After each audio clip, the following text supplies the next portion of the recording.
INTUC നേതാവായിരുന്ന അഞ്ചൽ രാമഭദ്രനെ വെട്ടിക്കൊലപ്പെടുത്തിയ കേസിൽ 14 പ്രതികൾ കുറ്റക്കാരാണെന്ന് കോടതി. CPM കൊല്ലം ജില്ലാ കമ്മിറ്റി അംഗം ബാബു പണിക്കർ അടക്കമുള്ള പ്രതികൾ കുറ്റക്കാരാണെന്ന് കണ്ടെത്തി.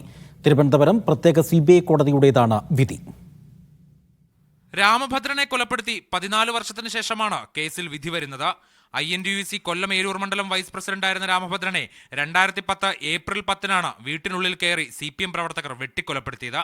രാഷ്ട്രീയ വൈരാഗ്യമായിരുന്നു കൊലപാതകത്തിന് കാരണം. കേസിലെ ഒന്നാം പ്രതിയും CPM പ്രവർത്തകനായിരുന്ന ഗിരീഷ് കുമാറും പ്രദേശത്തെ കോൺഗ്രസ് പ്രവർത്തകരും തമ്മിലുള്ള തർക്കം കൊലപാതകത്തിൽ കലാശിക്കുകയായിരുന്നു. ഗിരീഷിനെ ചിലർ മർദ്ദിച്ചതിന് പ്രതികാരമായി രാമഭദ്രനെ CPM പ്രവർത്തകർ വീട്ടിൽ കയറി വെട്ടിക്കൊലപ്പെടുത്തിയെന്നാണ് കേസ്. CPM ജില്ലാ കമ്മിറ്റി അംഗം ബാബു പണിക്കരെ കൂടാതെ അഞ്ചൽ ഏരിയ സെക്രട്ടറിയായിരുന്ന PS സുമേഷ്, ഗിരീഷ് കുമാർ, അഫ്സൽ, നജുമൽ ഹസൻ, ഷിബു, വിമൽ, സുധീഷ്, ഷാൻ, രഞ്ജിത്ത് തുടങ്ങിയവരെയാണ് കുറ്റക്കാരെന്ന് കോടതി കണ്ടെത്തിയത്. ഇവർക്കുള്ള ശിക്ഷ ഈ മാസം 30-ന് വിധിക്കും. എന്നാൽ കശുവണ്ടി വികസന കോർപ്പറേഷൻ ചെയർമാനും ജില്ലാ സെക്രട്ടേറിയറ്റ് അംഗവുമായ S. ജയമോഹൻ അടക്കം 4 പ്രതികളെ കോടതി വെറുതെ വിട്ടു. 19 പേരായിരുന്നു കേസിലെ പ്രതികൾ.